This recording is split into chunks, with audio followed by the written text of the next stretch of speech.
entre otras cosas, porque hace mil cosas, está encargado de traer cultura de la buena aquí a Cartagena. Y en la llamada me dice que voy a poder hacer la firma de mi libro aquí en la feria. Mi libro se llama Lastres, aprovecho para hacer publicidad de él. Y además me dice que si puedo presentar a Javier Moro. Para mí esto lo califico como un regalo inesperado y curativo, porque, bueno, tener aquí a Javier Moro, yo no... Bueno, presentarlo es fácil. Mira, Javier, te presento a la gente, os presento a Javier Moro, pero imagino que si me han pedido que lo presente es porque quieren que diga algo más. Así que nada, tengo aquí una especie de chuleta que me he hecho, pero voy a intentar decir lo que había escrito. Empezaré con la frase, la verdad te hará libre. Y es una frase que es una máxima en mi vida. Es porque tengo que reconocer que, aunque había oído hablar de Javier Moro, porque además de un gran escritor, él ha hecho incursiones en el mundo mío, en el mundo del cine, como escritor y como productor, pero digo que tengo que reconocer que yo no había leído nada de él. Lo siento, Javier, pero no había leído nada tuyo y tal. Así que, nada, ya me ha dicho que no me habla por esto, pero bueno. Y entonces, bueno, hablo con Carmen Rodal y me dice: no te preocupes, te vamos a facilitar el libro y tal, tienes 2 semanas para leerlo. Y yo digo, bueno, pues tengo 2 semanas para leerlo. Cuando voy a recogerlo me encuentro con un libro de casi 600 páginas que se llama Nos quieren muertos. Y yo pienso, casi 600 páginas, 2 semanas... creo que a mí también me quieren muerto. Pero siguiendo con la frase de la verdad te hará libre, también tengo que reconocer que llevaba bastante tiempo con una enfermedad, que era la de falta de concentración con la lectura, y hacía tiempo que no leía. Pero dije, bueno, tengo 2 semanas para leer casi 600 páginas. Entonces empecé la aventura de leer. Y ocurrió el milagro. Empecé a leer, y cuando me di cuenta llevaba 100 páginas leídas. Yo pensé, estoy curado. Y es que leer a Javier Moro es como viajar, pero en primera clase. Javier tiene la virtud de engancharte ya en las primeras palabras. Y ya no puedes soltar esa lectura. Nos quieren muertos es un libro que habla de Leopoldo López, que es el feroz opositor de Maduro, y es un hombre que por decir la verdad fue encarcelado y le privaron de libertad, aunque él nunca ha dejado de ser libre, porque jamás... Sobrelegado. Perdona, pero es que lo acabo de leer el libro y me emociona bastante, ¿no? Jamás ha perdido su voz y su libertad. En este libro, que yo creo que es mucho mejor que sea Javier el que hable de ello. Yo te doy las gracias porque me has curado de esta enfermedad. Ahora estoy leyendo tu otro libro por el que le dieron el premio Planeta en 2011, que habla sobre Brasil de 1816, y estoy igual, estoy ahí metido, así que me siento curado. Creo que la mejor medicina cuando uno tiene esta enfermedad es leer un buen libro, y os aseguro que Nos quieren muertos es un muy buen libro. Así que, gracias, Jorge, de verdad. Javier, te presento, que es a lo que he venido, te presento al público de Cartagena, público de Cartagena, os presento a Javier Moro. Muchas gracias, Jorge, por tu generosa presentación, por tu emoción, porque realmente yo es lo que siempre quiero conseguir en el libro, es la emoción del lector. Eso es lo que te permite la literatura, contar una historia desde dentro, desde el punto de vista de los personajes, para llegarles al corazón, y veo que en tu caso lo he conseguido, así que te lo agradezco doblemente. Esta es la historia, es una historia de hoy en día, es una novela de no ficción, pura no ficción, porque no hay nada inventado. No hay un personaje inventado, no hay una situación inventada. Es la historia de Leopoldo López y Lilian Tintori y de una familia que se enfrentó a la tiranía de Maduro en Venezuela y que milagrosamente ha sobrevivido. Hoy no están aquí conmigo porque tienen sus compromisos, pero hubieran podido estarlo perfectamente. Y yo siempre digo en las presentaciones que el gran milagro es que estén vivos. Y el libro debería de tener un subtítulo, porque yo reconozco que el título es un poco fuerte. Pero es que es verdad, les querían muertos. Pero es que también querían muertos a la democracia, querían muerto la libertad de expresión, querían muerto las instituciones del Estado de Derecho de Venezuela, querían muerto el país y lo mataron y acabaron con ese país. Estamos hablando de Venezuela en los últimos 10 años y la historia se perpetúa y la historia sigue. El subtítulo, el título realmente es "Nos quieren muertos" y entre paréntesis, pero estamos bien vivos, porque han sobrevivido y otros no han vivido para contarlo. Esa es la gran diferencia. Es una historia, yo creo que es una historia muy bonita, pero es una historia ejemplar. Es una historia de amor, de cómo una mujer remueve Roma con Santiago para sacar a su marido de la cárcel, cómo se moviliza una familia para sobrevivir al ataque virulento de un régimen y de una tiranía que no tiene ningún escrúpulo en utilizar todos los medios para desacreditar, para matar políticamente, para matar el prestigio y si pueden físicamente también, porque fueron objeto de varios atentados. Y es una historia de cómo esta familia se organiza y lucha y consiguen sacarle de la cárcel y no consiguen liberar el país, que es lo que ellos querían, pero por lo menos consiguen salvar la piel. ¿Y de qué manera? Porque hay que ver cómo se escapa ella, con la niña agarrada al cuello, nadando de noche en una cala, ella es una gran deportista, hasta un dinghy, hasta un bote, que luego les llevaría a un barco y les llevaría finalmente hacia la libertad. Es una historia de amor, es una historia de supervivencia, es una historia de resistencia, y es una historia de lucha. Y es ejemplar, y para explicaros un poco quién es Leopoldo López, que muchos de vosotros sabéis quién es por los medios de comunicación, este es un hombre joven que, nacido en una familia de cierto abolengo en Venezuela, que montó un partido llamado Voluntad Popular y se enfrentó al chavismo.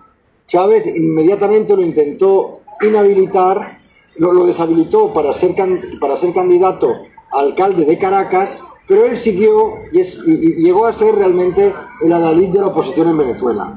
Él convocaba manifestaciones y salían a la calle más de 1 millón de personas. Seguramente lo habréis visto en los años 2014, 2013, esas calles rebosantes de gente. Parecía que ya el régimen se acababa, ¿no? Pero es que la dictadura, y luego os explicaré por qué, ahí sigue, ¿no?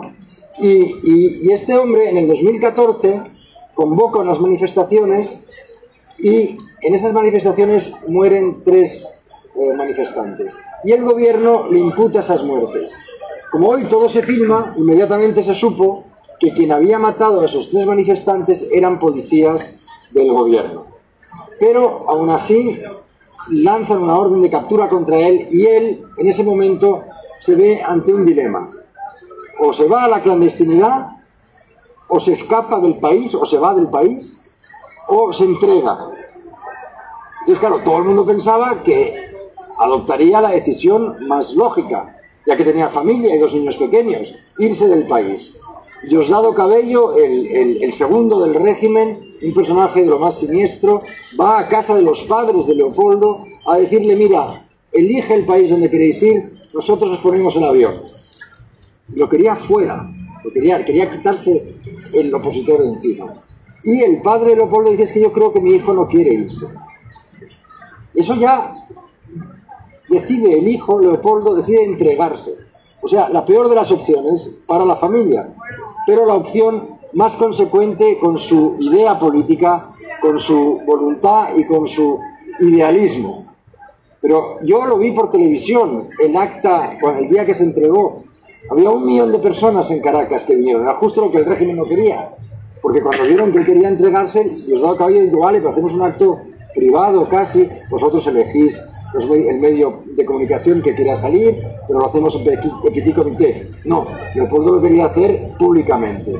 Esa es una escena absolutamente desgarradora, porque la gente le decía, no te entregues, hermano, no te entregues, y le decían, sí, me tengo que entregar, porque al entregarse, él quería desbaratar, digamos, quitarle la pátina, quitarle la máscara a ese régimen que todavía la gente creía que tenía algo de democracia, y no lo tenía.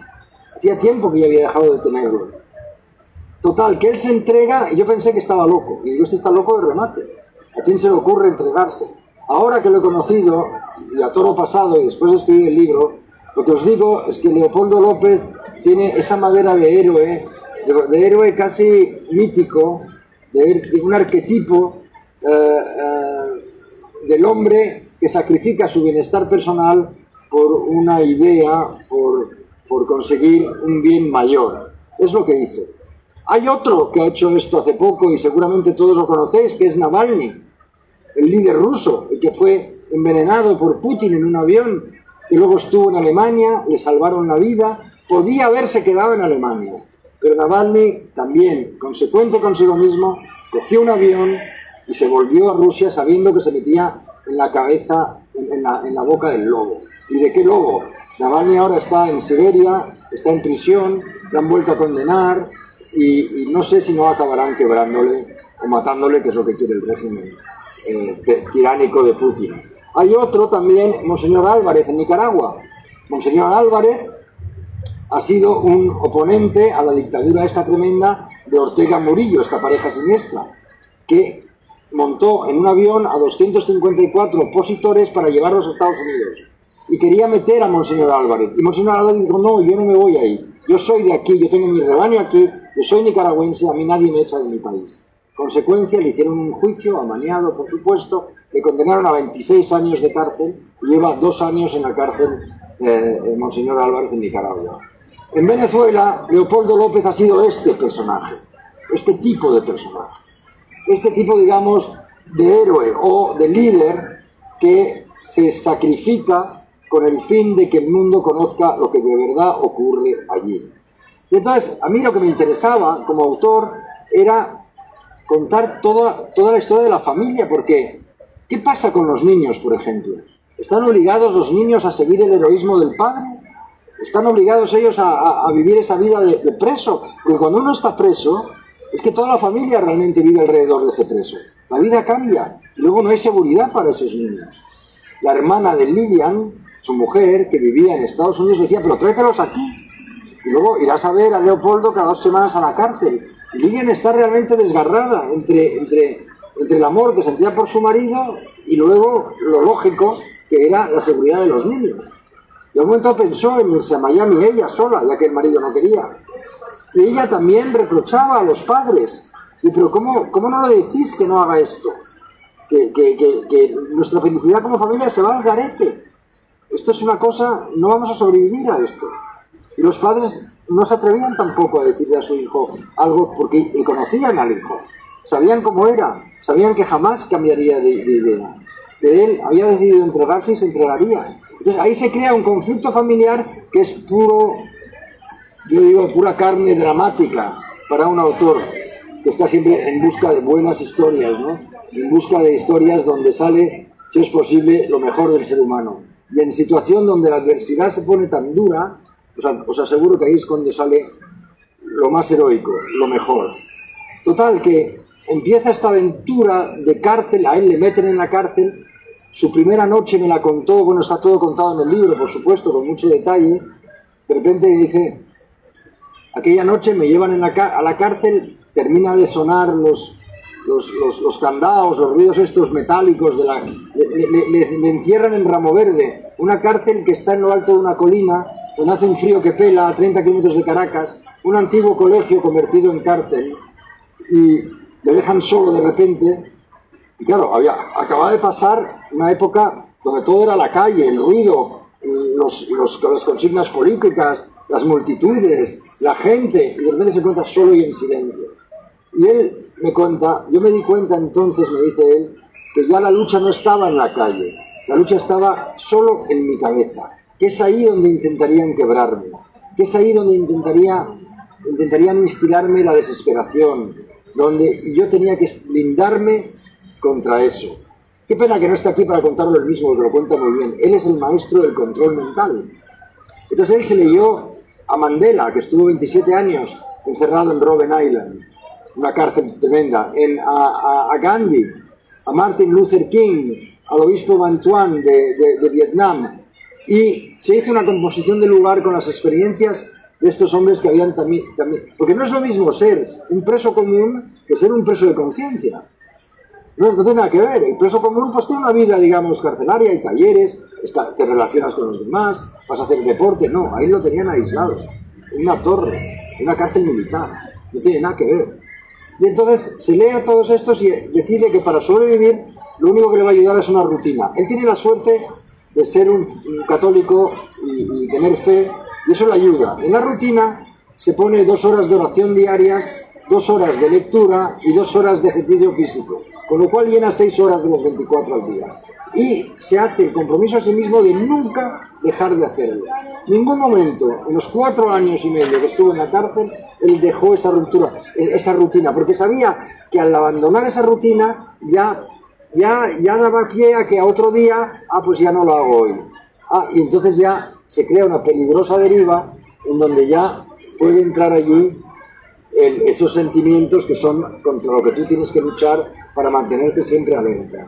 Eso y un espíritu de rebelión indomable, porque monta una huelga de hambre que luego se sigue fuera de la cárcel, monta un motín y acaba ser tan respetado y tan temido por las propias autoridades de la cárcel, que no saben muy bien qué hacer con este hombre que tiene tanto prestigio que no pueden tocarle tampoco mucho, porque a otros los torturan físicamente, a él no se atrevieron, pero no por falta de ganas. A él lo que hacen es que le van torturando con esa táctica que viene de Stalin y de muchas cárceles y de muchos regímenes de este tipo, que es hoy te doy y mañana te quito. Hoy te doy un privilegio, dejo que venga la familia a verte, pero mañana ya les digo que no vengan. Nunca saben si pueden entrar o si van a poder visitarlo. Siempre le mantienen en incertidumbre. Entonces, para luchar contra esa incertidumbre, él se blinda la cabeza. Yo lo que descubrí en esta historia, aparte del personaje de Leopoldo, que yo ya conocía y admiraba, les puedo decir que en 3 años de amistad con él y de haberle visto todas las semanas y de haber escrito un libro sobre él, en ningún momento mi admiración por él ha disminuido ni un ápice. Yo diría que al contrario. Siempre me sorprende. Es realmente un líder nato. Pero a quien yo he descubierto en esta andadura es a su mujer, que es el personaje principal del libro. Lilian Tintori era una gran deportista, siempre lo fue, era una ama de casa, era una mujer preocupada pues, por el bienestar de su familia, sin grandes ambiciones, excepto tener una vida familiar normal, que de repente se encuentra con el marido en la cárcel y con toda esta movida, y no sabe muy bien cómo reaccionar, porque es que no sabe lo que son los derechos humanos, o sea, sabe, pero no sabe realmente lo que eso significa. No sabe lo que es la ONU, lo sabe como lo sabemos nosotros, pero no sabe realmente a qué puerta tienes que llamar para sacar a tu marido de la cárcel. Entonces ella empieza a cambiar, empieza a transformarse, empieza a pedir que le den clases sus amigos abogados, clases de código civil, para poder hablar con los abogados, para poder diseñar una estrategia, para poder saber de qué se habla cuando meten a un marido y le van a enjuiciar, cómo funciona todo ese tinglado. Y en el proceso va cambiando y va transformándose. Y ella se transforma de ama de casa al líder en aquel momento de la oposición de su país y a una activista internacional muy reconocida. Ella salía, no sé si os acordaréis, ella salía siempre de rubia, muy mona, con una trenza en forma de espiga, consiguió verse con todos los mandamases mundiales. Le recibió Trump, la recibió Biden cuando era vicepresidente. Rajoy fue quien le dio la oportunidad de recibirla por primera vez. Ella al principio no la recibía a nadie, claro, porque era la mujer de un opositor en la cárcel. Bueno, y eso pues no te da... Los en la embajada de Brasil pues la citaban en una cafetería y la recibía la tercera secretaria de embajada, pero no la recibía alguien que pudiera ella conseguir apoyo. Ella buscaba apoyo. El primero en ayudarla, que es un personaje del libro formidable, se llama Jared Gensler, es un abogado de Washington que es experto en sacar a presos políticos de todos los países, de todas estas dictaduras, de Birmania, de Bielorrusia, de Nicaragua, de Cuba, de Rusia, de las cárceles. Le llaman el extractor, es la fama que tiene él, ¿no? Y él le dice a ella, mira, tienes que aprender inglés lo primero. Ella sabía un poco de inglés, pero no como para hablar en público. Tienes que aprender inglés, tienes que ser la voz de tu marido, tienes que ser la portavoz tú, porque es muy importante que la mujer hable, porque tiene el poder de emocionar a los medios de comunicación que luego tienen que contar la historia de tu marido. El plan es convertir a tu marido, a Leopoldo López, en el preso político más famoso del mundo, o por lo menos de Latinoamérica. Y eso le va a proteger. Eso es lo que necesitamos para poder un día negociar, sacarle de la cárcel. Porque en la mentalidad de los dictadores, ellos tienen a los presos políticos como peones de negociación, como moneda de cambio. Y entonces, a un momento dado, hay que conseguir tanta presión al régimen que les salga a cuenta soltar a algunos presos políticos. Él se hizo ese cálculo. Y entonces empiezan con esta estrategia, se une la madre, Antonieta López, que es formidable también, y van a recorrer el mundo. Ella hace como 170 viajes en 2 años, con una angustia absoluta, porque sobrevive a un atentado en una campaña para la Asamblea Nacional, donde matan al concejal que estaba al lado suyo. Pero ella sospecha que esas balas iban dirigidas a ella. Luego vive otro atentado. Leopoldo ya había vivido 3. Viven en una situación de miedo y de incertidumbre total, porque con ese régimen, en un país donde ya no existe el Estado de Derecho, tú no sabes lo que puede pasar. Cualquier día llegan y allanan, bueno, entraron varias veces, de madrugada, esos hombres vestidos de negro, del SEBIN, de la policía política, puede llegar a allanar tu casa. De repente te lo miran todo, te buscan todo, te llevan por la noche, no sabes cuándo te van a liberar, no sabes si te van a liberar. Entonces vive en ese mundo con el miedo, cada vez que se va de viaje, de no saber si la van a dejar volver, de no saber si ese día a lo mejor van a secuestrar a sus hijos, y si la van a secuestrar a ella para pedir que él no pare de llamar. O sea, y es la vida de esta mujer la que yo he contado con pelos y señales en el libro. Es muy difícil hablar de un libro sin contarlo todo, y no quiero contarlo todo, pero realmente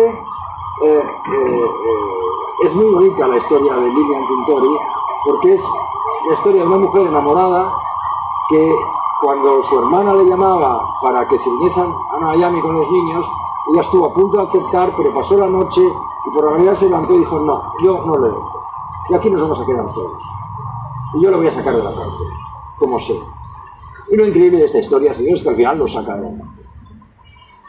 Tampoco os voy a decir cómo, porque entonces ya desvelo todo, pero sé que hubo la ayuda de mucha gente, entre ellos políticos españoles. Felipe González, que presentó el otro día el libro en Madrid. Yo quería que fuese Felipe el que lo presentase, porque Felipe es un personaje de la izquierda, pero fue el primero en denunciar ese régimen, que también se decía de izquierdas, porque esto ya, aquí ya no tiene que ver la izquierda ni la derecha. Este régimen es una banda de forajidos que han secuestrado un país, y los demás son víctimas. Aquí no hay equidistancia, aquí no hay no, aquí hay unos delincuentes y que han absolutamente arrasado con el país más rico de Sudamérica y han conseguido la increíble hazaña de convertirlo en el más pobre del hemisferio, con cifras de pobreza infantil que rivalizan con las de Haití. La gente se está muriendo de hambre hoy en Venezuela. Si el sueldo de un profesor son $3 al mes, algo así, es que es ridículo. Y hace poco han vuelto a encerrar a los líderes sindicales que han salido a protestar. Y aquí tenemos un señor que era de Voluntad Popular, que también trabajó con Leopoldo López, que está ahora trabajando de ingeniero aquí en en Cartagena, que acaba de llegar. Nosotros, los países amigos de la verdad de Venezuela, en realidad nos estamos aprovechando del talento que nos viene, ¿no?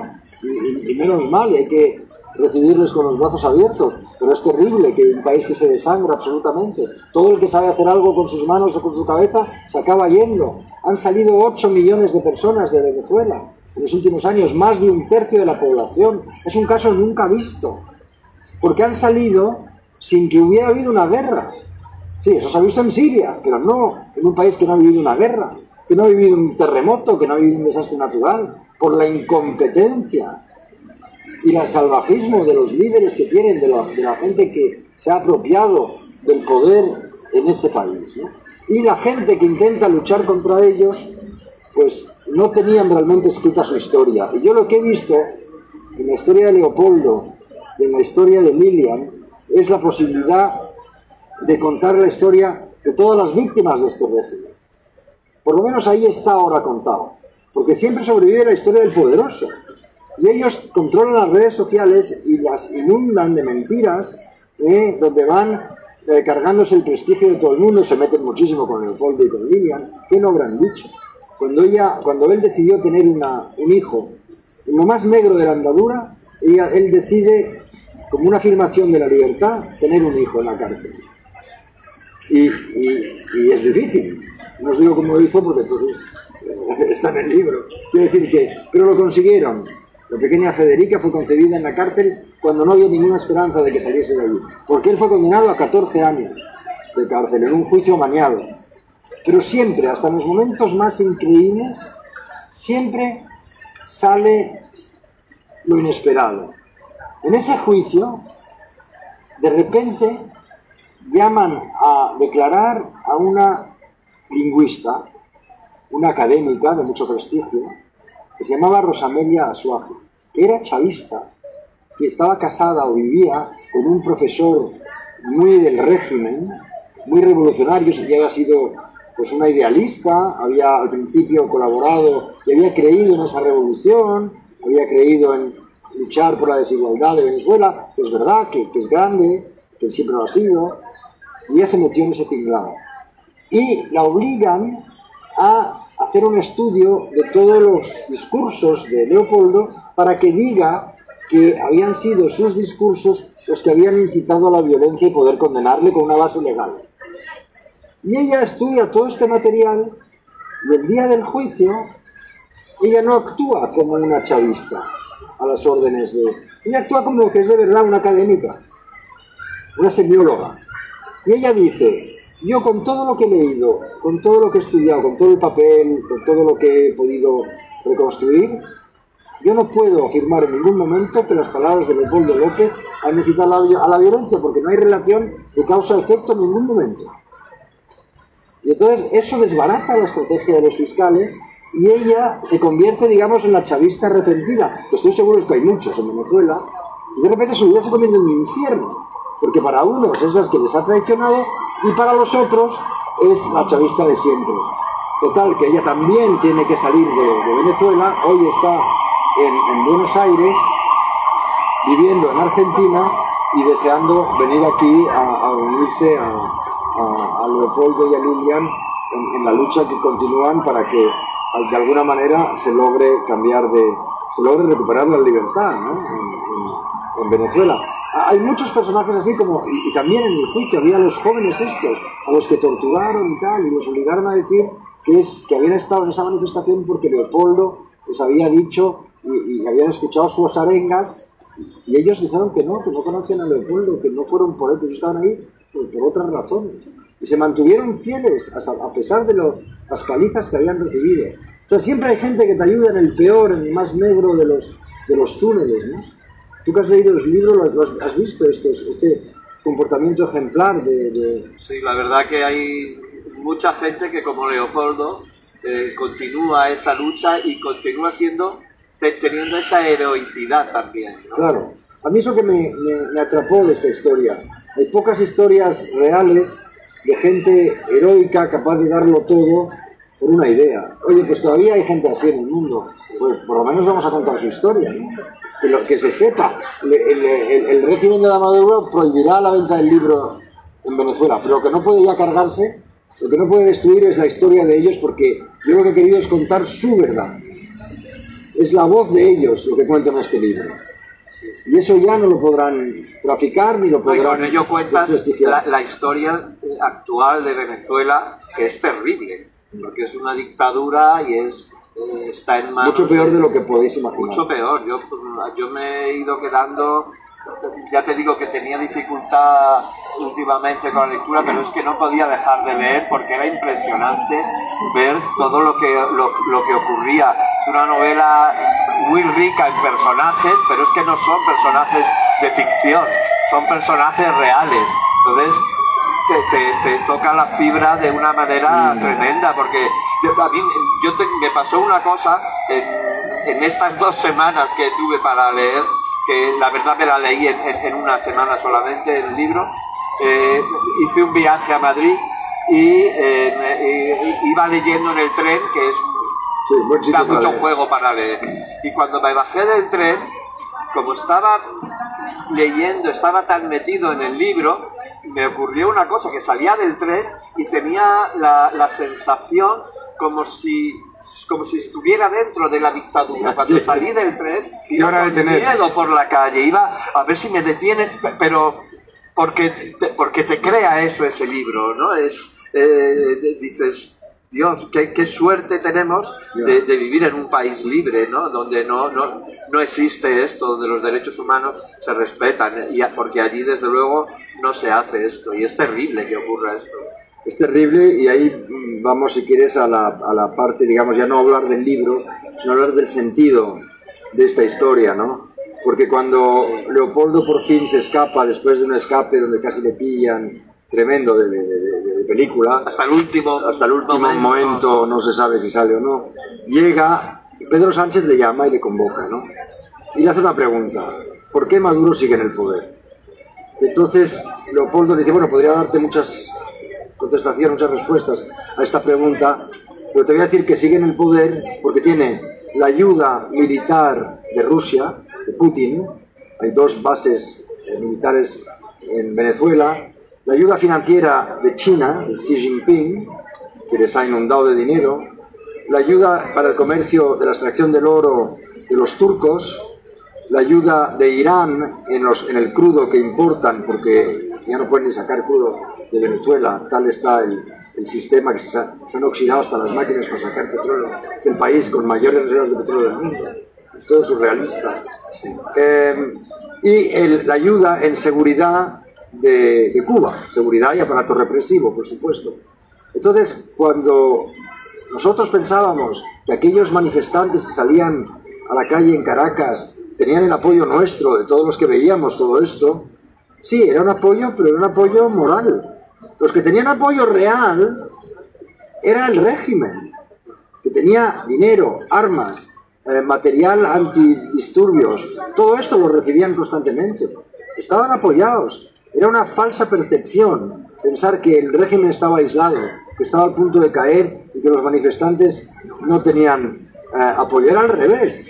Y aún sigue, y todavía ves la dificultad que hay para acabar con esto. Y dices, de verdad que no se puede acabar con esto. Es que terrible, ¿no? El día en que ganemos la guerra de Ucrania, probablemente, el día que caiga Putin, caerá también Venezuela. Antes yo no sé si va a ser posible.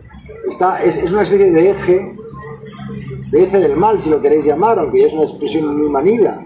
Pero son los países autocráticos que en los últimos 30 años han ganado terreno. Ahora hay más gente en el planeta que vive bajo regímenes autocráticos que gente que vive bajo regímenes democráticos donde impera el Estado de Derecho. Hace 30 años no era así, éramos mayoría. Ahora estamos en minoría. Eso quiere decir que están ganando terreno. Y eso tenemos que saberlo. Porque la democracia, la libertad, se defiende también.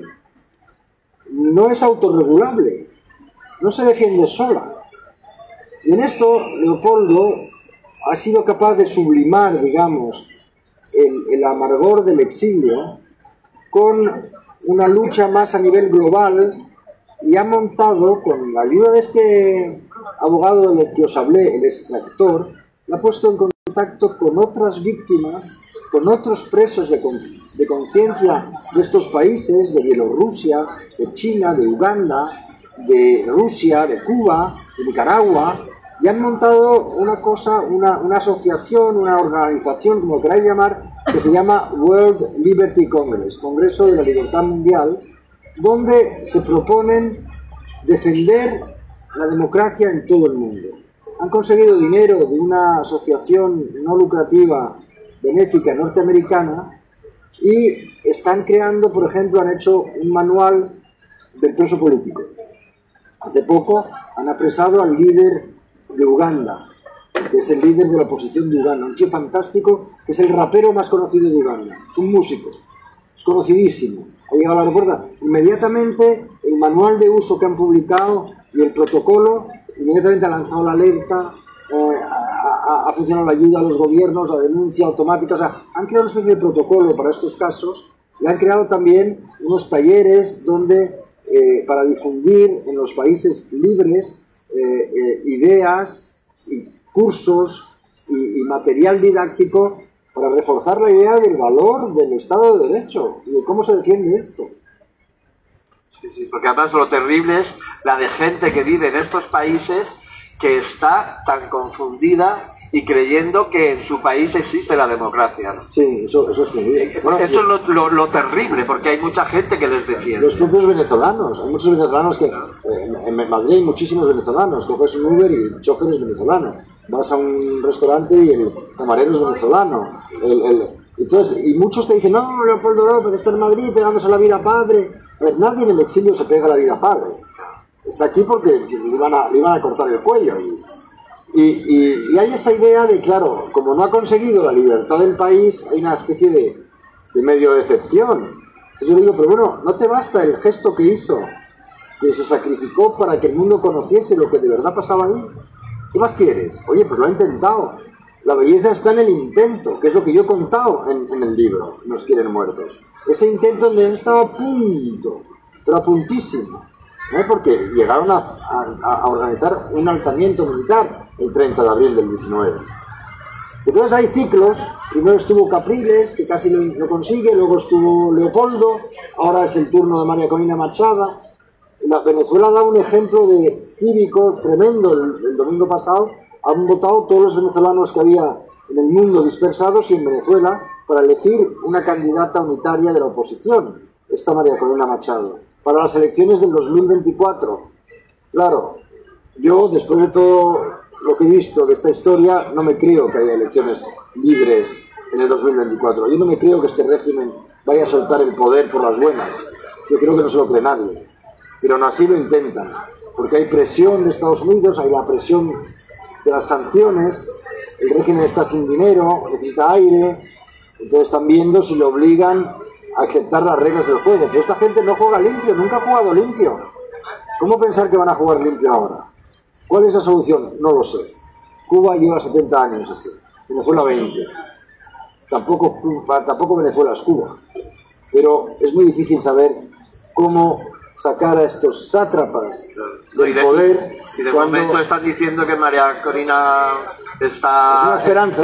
Sí, pero el gobierno dice que es un fraude estas primarias que han hecho. Que no... Por supuesto, están haciendo lo que han hecho siempre, desprestigiar al contendiente, desprestigiar a los otros, es esa guerra y no se sabe, tampoco sabemos cuándo se va a acabar Putin. Pero bueno, en eso estamos. Entonces, realmente esta historia cuenta Venezuela. Ves que Venezuela es un eslabón de una cadena mucho más grande, que nos afecta a todos. Porque todos estos dictadores, Putin, Xi Jinping, el Ayatollah Khamenei, todos estos, a todos nosotros nos quieren muertos. Por eso seguro, bien muertos nos quieren. Detestan el sistema de democracia parlamentaria. Detestan el Estado de Derecho.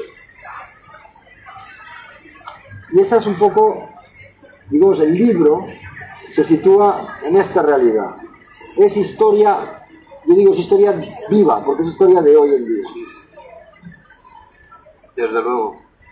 Y es una historia que te conmueve, que te... Bueno, lo he contado como una novela. Para eso sirve la literatura, para conmover.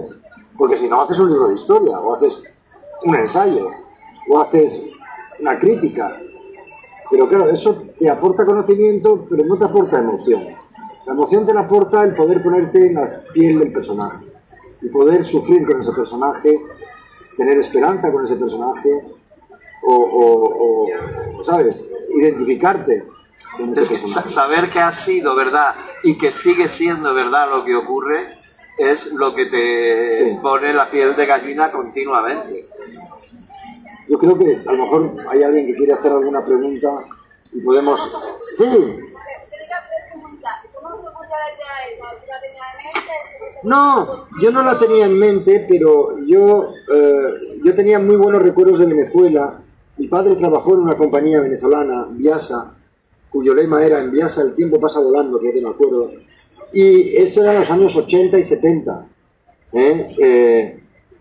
Y mi padre tenía grandes amigos ahí, eran pilotos de la compañía, españoles que habían hecho su vida allí. Y yo tenía los 16, 17, 18 años y a mí me encantaba Venezuela, porque era el país de la aventura. Yo estuve 3 meses viviendo con los indios Yanomami del Alto Orinoco, bajé el río en canoa, me recorrí todo el país, yo quería ir a vivir allí. Era un país mucho más rico que España en aquel entonces. Había unos coches grandísimos, había autopistas de 10 carriles, se veía una riqueza que no se veía aquí. Yo estaba totalmente deslumbrado a los 18 años, ¿no? Y esos amigos de mis padres se portaron muy bien con nosotros. Esos venezolanos tuvieron un gesto. Mi padre enfermó de cáncer en el 82, un cáncer muy jodido. Como no podían diagnosticarlo en Madrid, la medicina no era lo que es hoy en día, en España tampoco, le llevamos a Boston. Mi madre y yo tomamos la decisión de llevarle a Boston para ver qué pasaba, ¿no? Y en Boston le diagnosticaron enseguida, era un cáncer incurable, le dijeron: tiene usted 11 meses de vida, y a los 11 meses murió. Pero en ese intervalo, nosotros, sin pedir nada a nadie, porque no había ninguna necesidad de pedir nada a nadie, un día mi madre, estábamos en Boston, y recibe una carta de los amigos de mi padre, de los pilotos de Viasa, y habían hecho una colecta, y le mandaban un cheque a mi madre, sabiendo... Decía una nota, decía: sabemos lo caro que es la medicina en Estados Unidos, esperamos que Julito Moro se salve, Julio era el nombre de mi padre, y queremos contribuir a su salvación, a su curación. Joder, pues que un gesto así no lo olvidas en la vida. En la vida. Porque te digo, no lo habíamos pedido, había salido de ellos. Y esos eran venezolanos, amigos de mi padre, que ya conocidos de niño, pequeño. Y entonces, cuando tú ya tienes un país así metido en el corazón, ya sigues la actualidad, vas siguiendo todo. Mi padre murió, yo ya volví, pero mucho más tarde, pero seguía con contacto con aquellos amigos que también abandonaban el país, y no entendían bien lo que estaba pasando, pero acabaron yéndose casi todos, pero yo ya tenía Venezuela en el corazón. Entonces, cuando conozco a Leopoldo en el año 2020, y recién llegado del exilio, desorientado en Madrid, pues claro que un amigo me llama y me dice: ¿quieres hacer un documental sobre Venezuela? Y yo digo: sí, claro, sobre Venezuela quiero hacer lo que sea. Y entonces, es que he conocido a Leopoldo López y yo creo que tiene un documental muy bueno que contar. Entonces estoy en Madrid, pues quiero conocerlo yo también, y ahí es cuando los conozco. Y claro, al principio había una cierta desconfianza, porque yo necesitaba tener todo el testimonio de toda la familia, porque yo lo que quería contar era la historia de ellos. Yo no quería inventarme nada, porque bastante buena es esa historia, no necesitas inventarte nada. Al contrario, es tan increíble que a veces las cosas más increíbles, o sea, la vida ofrece cosas más increíbles que lo que tú te puedes inventar. Yo estoy convencido de eso. Entonces los conozco, Lilian empieza a llorar en mi despacho, todos los lunes venía yo a contarme su historia, y empieza a llorar porque ella había pasado tanta tensión y tanto miedo que al revivirlo, yo creo que fue como soltar lastre. Y de repente se dio cuenta del riesgo tan grande que había asumido. Es que el miedo, para combatirlo, no puedes pensar en él. Tienes que asumirlo como tu segunda capa. Pero claro, cuando una vez pasas esa tensión, te dices: ¡ay, Dios mío! Lo que me podía haber ocurrido. O me hubiese ocurrido, mis hijos, tal, lo otro. Entonces, hicimos una especie de pacto mutuo de confianza. Yo iba a contar su historia con máxima fidelidad a los hechos. Y a cambio ellos me lo tenían que contar todo. tenían que abrirse en canales, porque si no, el libro no tenía el valor que yo quería que tuviese.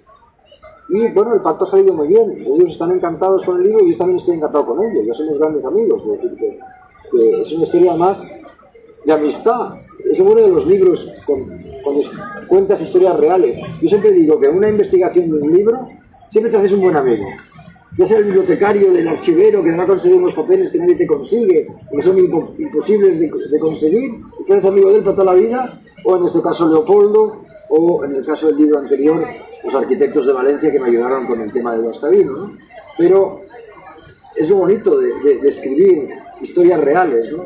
Estás también, una parte es estar en contacto con la gente, en contacto con los personajes. Y me dicen de control que tenemos que irnos, ya nos echan. Que va a venir la publicidad. Pues muchas gracias. Y vamos a firmar tu libro muy en bien. la caseta 4. En la caseta muchas de gracias, Cultura. María Jesús, por estar aquí. Qué placer verte. Gracias, Albert, también por venir.